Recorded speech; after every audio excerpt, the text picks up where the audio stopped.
जय सच्चिदानंद।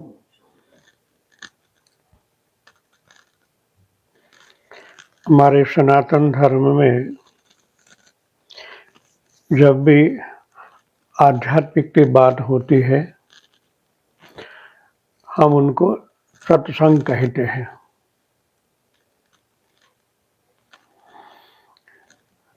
सत्संग का मीनिंग होता है सत के साथ संग करना, मतलब सर्वव्यापी तत्व उनके साथ जुड़ना। मगर ज़्यादातर सत्संग होते हैं हमारे अवतारी पुरुषों के, जिनको हम रामचंद्र भगवान कहें, कृष्ण भगवान कहें, या हमारे 9 अवतार हुए हैं सनातन में। ज़्यादातर उनकी चर्चा होती है। जैसे भगवान कृष्ण ने जन्म लिया, वासुदेव के पुत्र जेल में पैदा हुए, गोकुल में बड़े हुए, मथुरा में कंस के साथ युद्ध हुआ, कंस चाणूर मर्दनम बात आती है,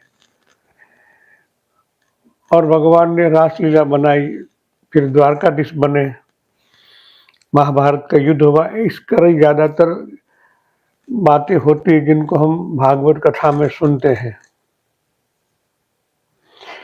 अगर हमारा गोल तो ये है, हम उनको जानना चाहते हैं, उनके दर्शन करना चाहते हैं। इस जन्म में उनकी झांकी हो जाए, दर्शन हो जाए।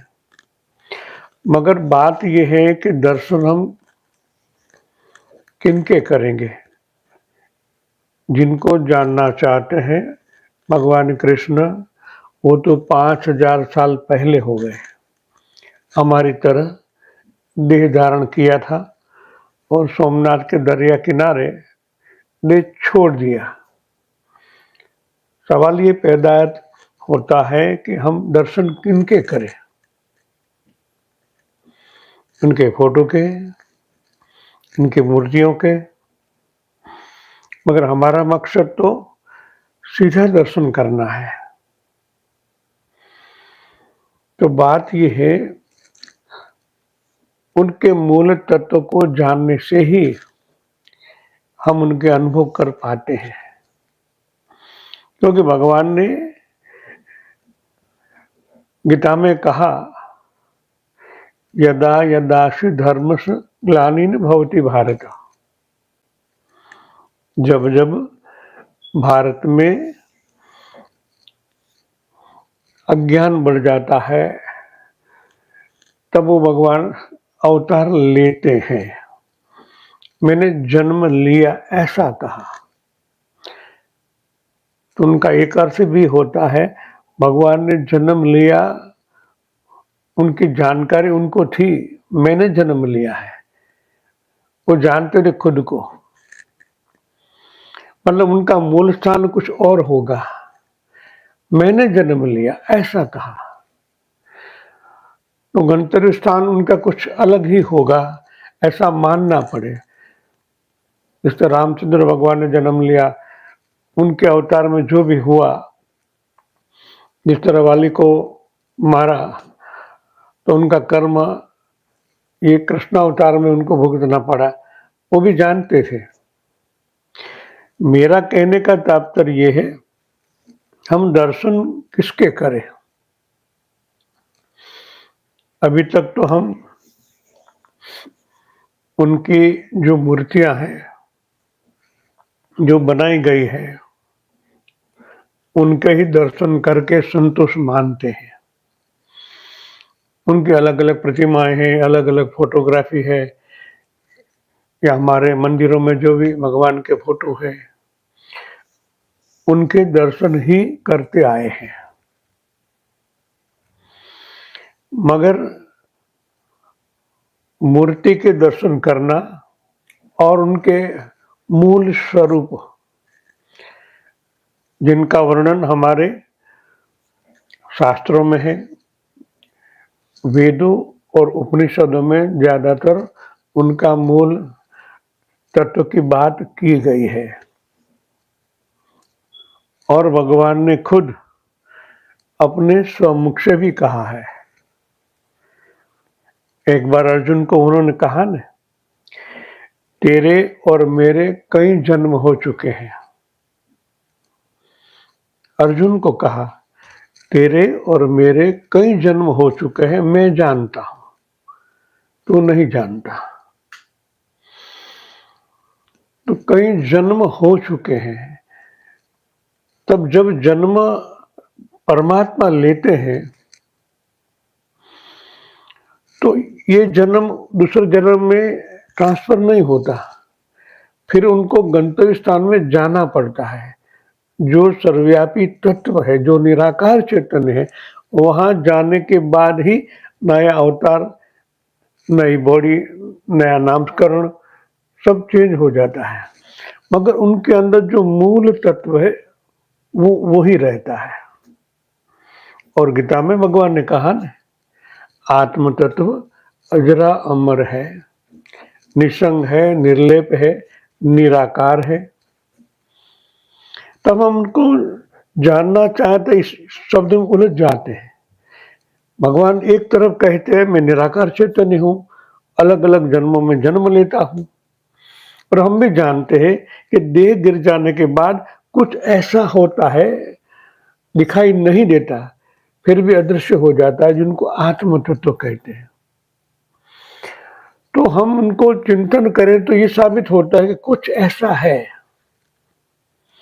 जो कभी मरता नहीं। तभी तो भगवान ने कहा ना, मैंने कई जन्म लिए हैं, हर जन्म में अलग अवतार है, अलग उनकी कार्यवाही है, अलग गुण धारण करते हैं। तो हमारी इच्छा ऐसे भी दृढ़ बनती जाती है कि हम किनका दर्शन करें। ये जो हम दर्शन कर रहे हैं वो तो नाशवंत शरीर का है, क्योंकि भगवान ने भी 125 साल की उम्र भुगतने के बाद देह छोड़ दिया। तो आज तक हम जो अनुभव कर रहे थे वो तो नाशवंत है। देह धारण किया, मृत्यु निश्चिंत है। तो भगवान ने भी देह धारण करके बाद देह छोड़ दिया। जिसका नाश नहीं है, दर्शन तो उनके ही करने चाहिए, और जो कर रहे हैं वो तो नाशवंत है। मूर्तियां हैं, कभी न कभी नष्ट होती है, मंदिर भी नष्ट होते हैं, 100 साल 200 500 साल के बाद फिर नया बनता है। हमारा देह भी हमने धारण किया, इनका भी नाश हो जाएगा। तो जब मूल स्थान को जानना हो तो जिसने ये अनुभव किया है उनकी बातों के साथ हम एक हो जाएंगे, उनकी बातों को एक्सेप्ट करेंगे, मानेंगे। या हमारे ऋषि मुनियों द्वारा जो 4 वेद, 108 उपनिषद में जो वर्णन परमात्मा का है उनको परफेक्ट जानेंगे। जानने की चेष्टा करते करते उनका मूल गंतव्य स्थान तक पहुंचेंगे। तभी सच्चाई का पता चलता है कि सर्वव्यापी तत्व के साथ संग करना उनको ही सत्संग कहते हैं। और ज्यादातर तो अभी क्या होता है, कलयुग में भागवत कथाएं ज्यादा होती है, रामपारण होते हैं, धर्म गोष्ठी होती है, ज्ञान की चर्चाएं होती है, मगर ये बात सब शब्द द्वारा ही हम जान पाते हैं। मगर शब्द कहां से आए? मूल तत्व तक जाना हो तो शब्द की मूल गहराई तक जाना पड़ता है। इस तरह भागवत कथा में मेरे को भी कभी आमंत्रण मिलता है, हरिद्वार में होता हूं तो कई भागवत कथा में आशीर्वाद देने के लिए बुलाते हैं। तो मैं इनको वही कहता हूं कि भाई ये भागवत कथा, पहला तो उनका अर्थ क्या होता है। जिनकी भागवत कथाएं भगवान कृष्ण जो उनके अवतार में जो भी बना है उनका वर्णन भागवत कथा में आता है। जन्म से लेकर रुक्मणी विवाह से लेकर सब कुछ उसमें वर्णन है और श्लोक द्वारा वर्णित किया गया है। आज तक तो ऐसा होता है कि भागवत कथा का जो पोथी है वह रहती है, उनकी पूजा होती है, पोथी यात्रा निकालते हैं और ज्यादातर वैसे बंद ही पड़ी रहती है। उनकी पूजा होती है मगर कथाकार जो लोग सुनने आए हैं उनको क्या अच्छा लगता है, ज्यादातर दृष्टांत कथा ही कहते हैं, सामने वाले को खुश करते हैं। मैं कहता हूं ये ग्रंथ है, भागवत ग्रंथ पुराना है और वेद व्यास से चलता आया है। उनके अंदर पूर्ण सच्चाई है, मंत्र द्वारा उनका वर्णन होता है। जब आप उन पर त्राटक करेंगे तभी उनका अर्थ मालूम होता है। भागवत, भ माने भूमि, ग माने गगन, न ग माने अग्नि, न माने नीर और कथा का मतलब है कर्म का थाक उतारना। गुजराती में थाक उतार्यो कहीए આપણે, બહુ થાક લાગ્યો જન્મનો, કેટલા જન્મથી આવતા છીએ તો એનાથી દૂર થવું, કર્મને નિષેધ કરવા, કાપવા, तो તમે हल्का થાઓ। कथा थाक उतारना है बात, मगर यहाँ ये होता ही नहीं है। तो कितने कथा भागवत कथा सुनने के बाद हम वहां ठहर ही रहते हैं। उस श्लोक के साथ आप एक हो जाओ, तभी एक ऐसा आवरण बनता है, स्पंदन घटित होते हैं। आपका मन जब उस स्पंदन के साथ एक होता है तभी आप परमात्मा को जान पाते हैं। ज्यादातर तो जो भागवत कथा कराने वाले हैं उस टाइम तो उनको दौड़ भाग में टाइम व्यस्त हो जाता है, कई लोग आते हैं, उनके व्यवसाय करना है, टाइम उसमें चला जाता है। मन को शांत करने के बाद बैठ पाते नहीं है और ज्यादा लोग तो यार साथ देखते रहते हैं। हरिद्वार में क्या होता है, सुबह में कथा होती है और दोपहर के बाद सब घूमने चले जाते हैं। तो 3 घंटे में भी आप शांति से उनको सुन नहीं पाते, तो उनका जो श्रेय है, जो आपको मिलना चाहिए, वो वंचित हो रहे थे, आपको मिल नहीं पाता है, थाक ही लगता है। कर्म से आप कट नहीं सकते। ज्यादातर तो पितरों को मोक्ष के लिए कथाएं होती है, तो पितरों को मोक्ष कैसे मिलेगा जब उस शास्त्र के अंतर जगत में आप एक होंगे, ऐसा वातावरण बनता है। तो जो अवगत आत्मा है वो स्नान करने के लिए आती है। जो कथाकार का मतलब ये होता है उनको श्लोकों के उच्चार करना चाहिए। परफेक्ट उच्चार करने से जो वेव स्पंदन बनती है, वातावरण क्रिएट होता है, तभी उनको मोक्ष मिलेगा, तो उनका उद्धार भी हो जाएगा। मगर हमारी इच्छा तो ये है कि भगवान कृष्ण की अनुभूति करना। तो भगवान तो है नहीं, स्थूल रूप की बात कर रहा हूं। जैसे आप सब हैं, मैं हूं, अभी हम हैं, बैठे हैं, तो एक दूसरे का हम अनुभव कर पाते, देख पाते हैं। तो हमारी मनीषा तो यही है ना कि हम भगवान को देख पाए, उनके अनुभव कर पाए, मगर वो स्थूल रूप से तो है नहीं, वो सर्वव्याप है।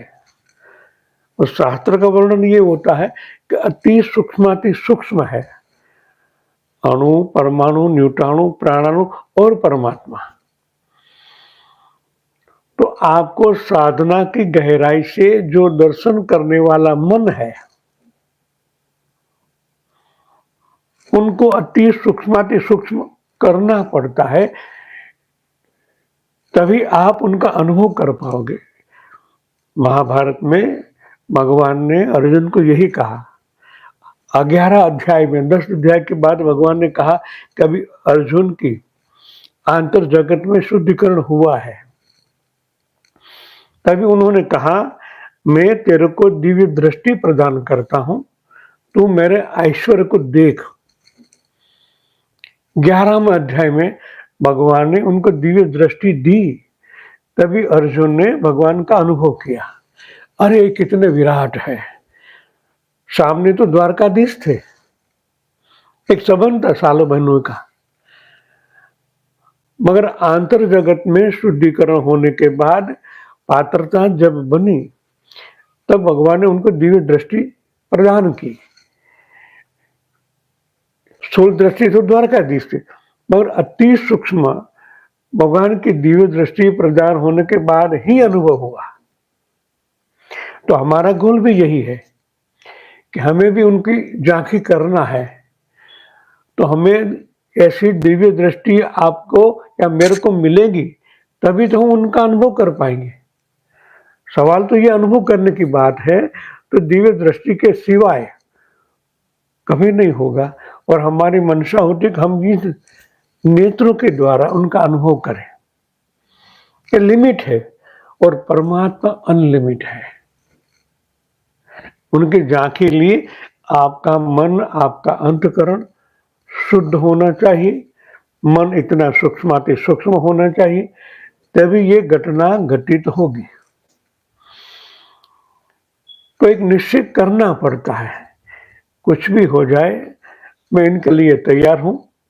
मेरे को तो इस जन्म में जो हमारी सच्चाई वेदों उपनिषद में है, ऐसे भगवान का अनुभव करना है।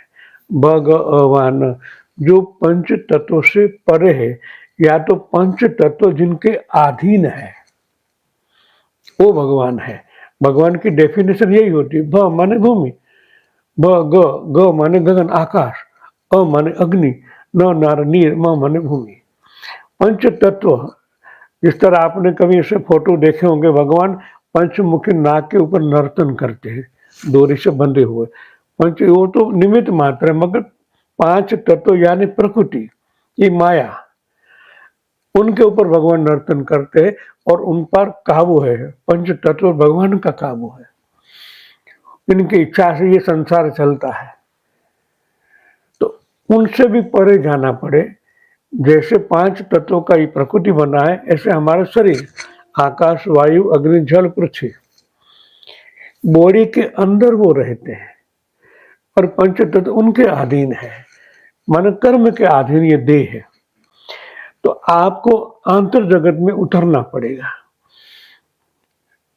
इस शरीर कैसे बना है, 3 गुणों से आवरण में बंध हुआ है।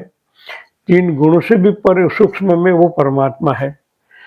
तो ऐसी झांकी के लिए कई विद्वानों ने ऐसे पुस्तक लिखे हैं। जब हम उनको पहचानेंगे, उनको समझेंगे, तभी हम मूल तत्व तक जा पाएंगे। यहाँ स्वामी विवेकानंद ने ज्ञान योग विज्ञान एक पुस्तक है, उनमें कई बातें सत्य बताई है। यहाँ कहा गया है, सर्वोच्च सत्ता जो वास्तव में सर्वव्यापक निराकार रूप ज्योतिमय ज्योति स्वरूप है। स्वामी विवेकानंद ने इसमें लिखा है, ज्ञान, योग और विज्ञान। ज्ञान यानी प्रकाश, योग माने प्रकाश का जुड़ना, और विज्ञान माने अलग अलग क्षेत्र में अलग अलग अनुभव करना। इसलिए शीर्षक है ज्ञान, योग और विज्ञान। और यहाँ कहा गया है कि सर्वव्यापक, दिखाई नहीं देता फिर भी सर्वव्यापक है। कौन? पहला स्थूल स्वरूप है वायु। पूरे ब्रह्मांड में वायु के बिना कुछ नहीं चलता, सर्वव्यापक है, दिखाई नहीं देता, फिर भी हम एहसास अनुभव कर पाते हैं सर्वव्यापक का। और ये वेदों में भी ये वर्णन है कि भारत में भगवान के मंदिर है तो यहाँ भी है, वहाँ भी प्राण है तो यहाँ भी प्राण है। प्राण के बिना हम जी नहीं पाते, यहाँ भी हम प्राण के साथ जीते हैं, तो इंडिया में भी प्राण के साथ जीते, जो सर्वव्यापक है, निराकार, उनका आकार नहीं है। इसलिए प्रतीक हम शिवलिंग बताते हैं। शिवलिंग का एक आकार नहीं है, निराकार चैतन्य स्वरूप में विराजमान है। फिर ज्योतिमय, एक प्रकाश की और भी कल्पना की गई। पहले प्रकाश, इनके बाद धीरे धीरे वो व्यापक होते होते निराकार होता है। भगवान ने भी गीता में कहा, अंकुश प्रमाण ज्योति स्वरूप मैं तेरे अंदर हूं। तो ज्योति को क्यों चुना? क्योंकि एक ज्योति के अंदर अलग अलग तरंग वेव्स निकलते हैं। आप उनको एक फांके आंख से देखेंगे तो उनके वेव्स निकलते ही सूक्ष्म तरंग है। जिस तरह ये है, उनका भी प्रकाश की ज्योति है, तब ये पूरे हॉल के अंदर उजाला होता है। दिखाई नहीं देती ज्योति, मगर जैसे ये गोला आप ऑन करते हैं तो पूरा ये हॉल में प्रकाश फैल जाता है। इसी तरह ज्योति स्वरूप मानने से हमारे हृदय में परमात्मा ज्योति स्वरूप है और हमारी पूरी बॉडी में नस, नाड़ी, मांस, मज्जा, कोश, कोशिकाएं तक ये प्रकाश फैलता है और प्रकाश के हिसाब से ही हमारा देह चलता है। 9 प्रकार के ये अंतर जगत में ये काम करने वाला ये शरीर है। चेता तंत्र, पचन तंत्र, श्वसन तंत्र, मज्जा तंत्र, ऐसे 9 प्रकार के तंत्र द्वारा ये शरीर चलता है। मगर उनको चलाने के लिए एक विद्युत ब्रह्म है परमात्मा, जिनको प्राण विद्युत कहते हैं। प्राण उनका विद्युत माने उनके जो प्रकाश, इनके द्वारा ही ये देह चलता है। मुख्य धारा है हमारा मणिपुर चक्र, वहां एक प्राण विद्युत है और 72,000 नाड़ी इस नाभि के साथ जुड़ी हुई है। इनके साथ और भी सूक्ष्म 3.5 लाख नस नाड़ियाँ, 3.5 लाख नस नाड़ियाँ।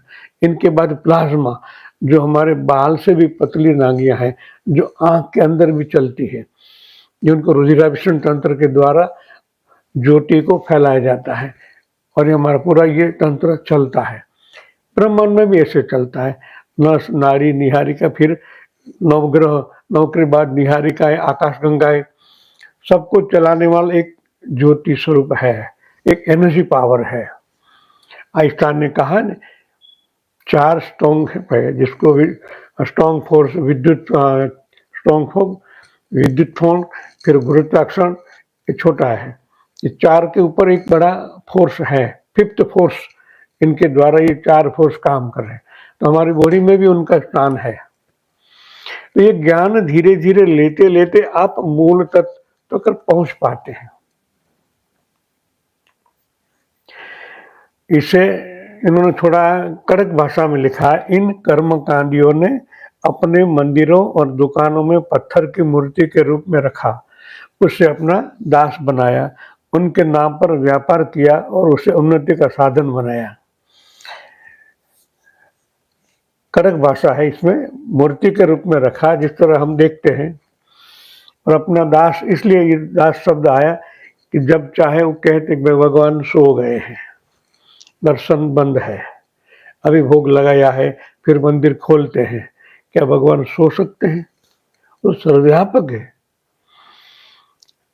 मगर ये कर्म कांड के हिसाब से उनको आराम करने के लिए, खुद को आराम करना है, तो भगवान सो गए, दरवाजा बंद। वो तो प्राण स्वरूप है, वो कभी बंद नहीं होता, वरना देह चल ना पाएगा, मगर फिर भी हम स्वीकार कर लेते हैं।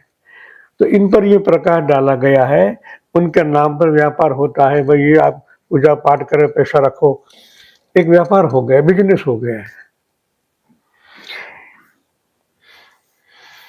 देश हजारों वर्ष की गुलामी में पड़ गया, क्योंकि हिंदू धर्म और संस्कृति, लोग और अतः राष्ट्रधन और बलिदान के साधनों में उनके भोग के परिणाम स्वरूप कमजोर हो गए। हमने अपना सार तत्व खो दिया। एक समय सशक्त प्राणवान देश, जो वहां फल फूल रहा था, उसमें आंगन में आकार विश्व विजयी सिकंदर का सपना टूट गया। हमारे दूरदर्शी ऋषियों विज्ञानियों को स्पष्ट कहा है कि ईश्वर निराकार सर्वव्यापक ज्योति स्वरूप है। हम मंदिरों में जिस मूर्ति की पूजा करते हैं, वह तो केवल एक प्रतीक है, और ये सत्य है। हम हमारा मन इतना बिखरा हुआ है, जहाँ तक एकाग्र नहीं होगा वहाँ तक हम उनका अनुभव नहीं कर पाएंगे। मूर्ति के अंदर भी प्राण तो है, मगर प्राण को हम देख नहीं पाते। तो उसके लिए मैं ये कहता हूँ कि आप मंदिर में जाए, जाने की मना नहीं है, मगर मंदिर में दर्शन करने की एक विधि है। जैसे कि हम जाते हैं तो हमारी कई कामना लेकर जाते हैं, घंट बजाया, भगवान क्या सो गए कि घंट बजाना पड़े, अब जागृत हो, मैं आया हूं। एक घंट क्या है? ओमकार का ध्वनि का प्रतीक। जैसे घंट बजा रहे तो ओम ओम ओम, एक अलग प्रकार का ध्वनि पैदा होता है, और ये ध्वनि से हमारे आगे जो लोग भगवान को पूजा पाठ के लिए आते हैं तो अपनी कामना है नेगेटिविटी डालते हैं। हे भगवान, मेरे को ये तकलीफ है, मेरे को ये तकलीफ, मेरा ये काम कर दो, ये काम कर दो, भोग लगाते हैं, उनके बाद रजूआत करते हैं सब। तो नेगेटिव हटाने के लिए घंट रखा गया है, एक ओम ध्वनि से नेगेटिविटी दूर हो। फिर भगवान को आप देखो, शुरुआत में सीधी बात नहीं करना है, पहले आप उनके साथ एक तो हो। मूर्ति भगवान नहीं है, मूर्ति के अंदर जो प्राण है वो परमात्मा का स्वरूप है। मगर हमारी आदत के हिसाब से हम सीधे जाते हैं, भगवान को नमस्कार करे, घंट बजाया, भोग लगाया, और बात करें भगवान मेरे को ये तकलीफ है, आप दूर कर दो। तो मैं कहता हूं पहले आप एक तार तो करो। जिस तरह ये मोबाइल है, मैं सीधी बात कर, हेलो किरण भाई, आप बोले भाई ऑन तो करो। जहां तक ऑन नहीं करोगे तो वहां तक ये काम नहीं होगा। ऑन करने के बाद जो फंक्शन आते हैं वहां भी उसको टच करना पड़ता है, भी यहाँ लगाओ, तभी वो रिंग घंटी बजेगी, वो बोले हेलो, इनके बाद आप बात करते हैं। तो यहाँ भी यही उदाहरण है कि आप परमात्मा के साथ पहले एक तो हो। तो उनकी विधि है कि आपको भगवान को त्राटक से देखना है। मूर्ति भगवान नहीं, मूर्ति के अंदर प्राण भगवान है।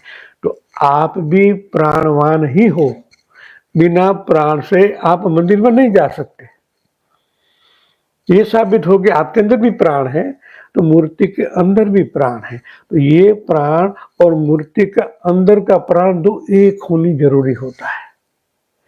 वो तो हम करते ही नहीं, इसलिए हमारी बात भगवान सुनते ही नहीं। इस हिसाब से वो सोए हुए हैं। वो नहीं, हम सोए हुए, हम अज्ञानी है। तो उनके साथ एकाग्र हो, त्राटक करो। भगवान को देखने के आपके अंदर में जितना भी भाव है, इतना भाव से उनको निहारो। इसलिए वो प्रतीक बनाया गया है कि उनको निहारते रहो, देखते रहो, देखते रहो। भाव जितना भी मन में है उतना मूर्ति के सामने रखो। आंसू निकलने चाहिए। आंसू इसलिए निकलना चाहिए कि आंखों में भी एक आवरण छा जाता है, तो उनको हटाने के लिए तो आंसू ही है। आपके हृदय में जब भाव प्रकट होगा तभी आंसू निकलेंगे। आंसू के बाद उनको आप देखते रहो, देखते रहो। ज्यादा नहीं, 5 मिनट त्राटक करो। त्राटक करने के बाद आंखें बंद कर दो। तो 2 घटना घटित होती है। आंखें बंद करने के बाद आपने पहले त्राटक किया तो मन में जो भी विचार है वो कट जाएंगे, दूर हट जाएंगे। आपने त्राटक किया, एकाग्र हो गए। मन कभी कितनी जगह बिखरा हुआ था, हजारों जगह हम मन में जानते, हजारों विचार आते। त्राटक करने से विचार दूर हो जाते और प्रतिमा के सामने आप एकाग्र हो जाते हो, तब आप शून्य हो जाते हो। जब शून्य हो जाओ तो परमात्मा निराकार है। ये शून्य वो शून्य, पहले प्राण और प्राण के साथ एकाग्र होते हो, आंखें बंद कर दो। तो जो मूर्ति है सीधी आपके आज्ञा चक्र में आएगी। काली है तो व्हाइट और व्हाइट तो काला, ऐसी मूर्ति का आकार आपके आज्ञा चक्र में प्रकट होता है। ये 100% की बात है, क्योंकि आपने त्राटक किया, सीधा अंदर आ जाता है। ये शिव नेत्र है। तभी आंखें आपने बंद कर दी। त्राटक करने जो मूर्ति सीधी आपके आज्ञा चक्र में प्रकट होती है। तो इसका मतलब ये हुआ कि आपका कनेक्शन हुआ, आप उनके साथ तार एक हो गया। इनके बाद आप प्रार्थना करें तो ये सिद्ध हुई, प्राण का स्पंदन मूर्ति के स्पंदन के साथ एक हो गया। तो इस तार से आप एक हो गए। बाद में आप रिक्वेस्ट करोगे, आपके परम पिता है, सुनेंगे ही।